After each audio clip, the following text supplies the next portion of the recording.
Hello and welcome to News to You, Oakwood University's very own student-led news program. My name is Bianca Bird. Although a lot of people view video games as a waste of time, for Josue, the game of Smash is much more.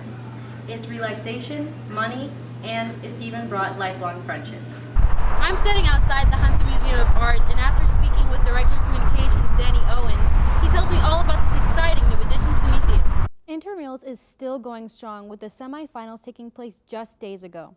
Here with more information is sports anchor Derek Peters. All CDC guidelines will be enforced before, during, and after the event. So that means that you must wear a mask, social distance, and that you should not attend if you have any symptoms.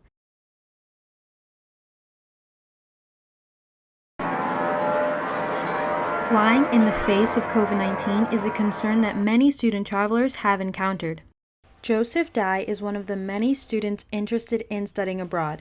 Despite what you may think, COVID hasn't changed his mind to travel, but rather altered his timeline.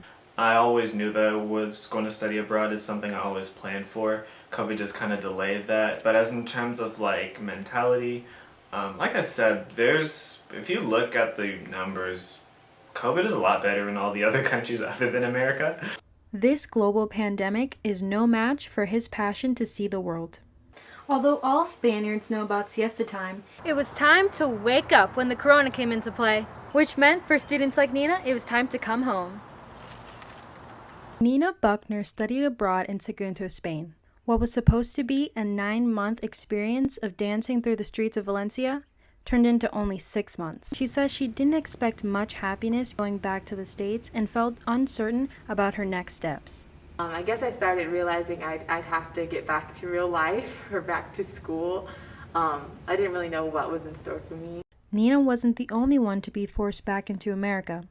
Fellow Oakwood student David Reed was in the same boat. We certainly never imagined it would ever come to hit us, or that it would even if it did come to Europe, that it would be an issue. COVID didn't destroy the plans of these students, but rather changed their timeline.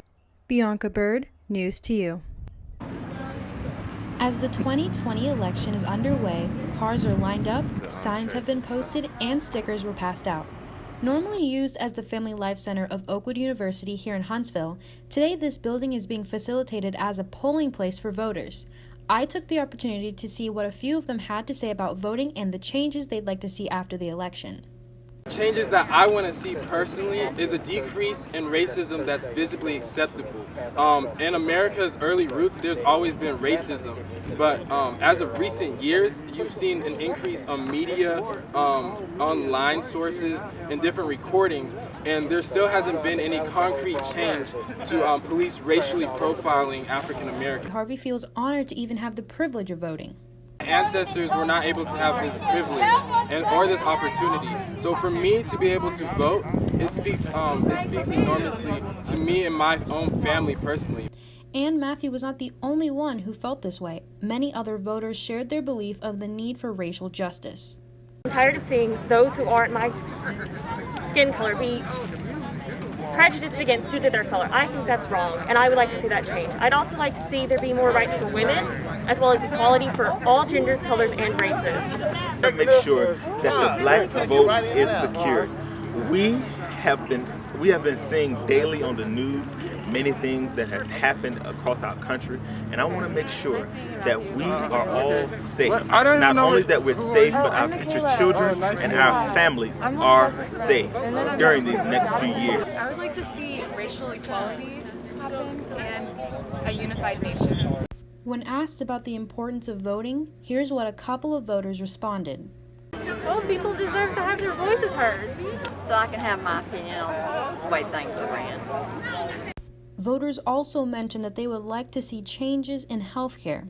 As today being the last day to vote, be sure to cast your ballot and get that sticker. Reporting live in Huntsville, Bianca Bird with Oakwood News.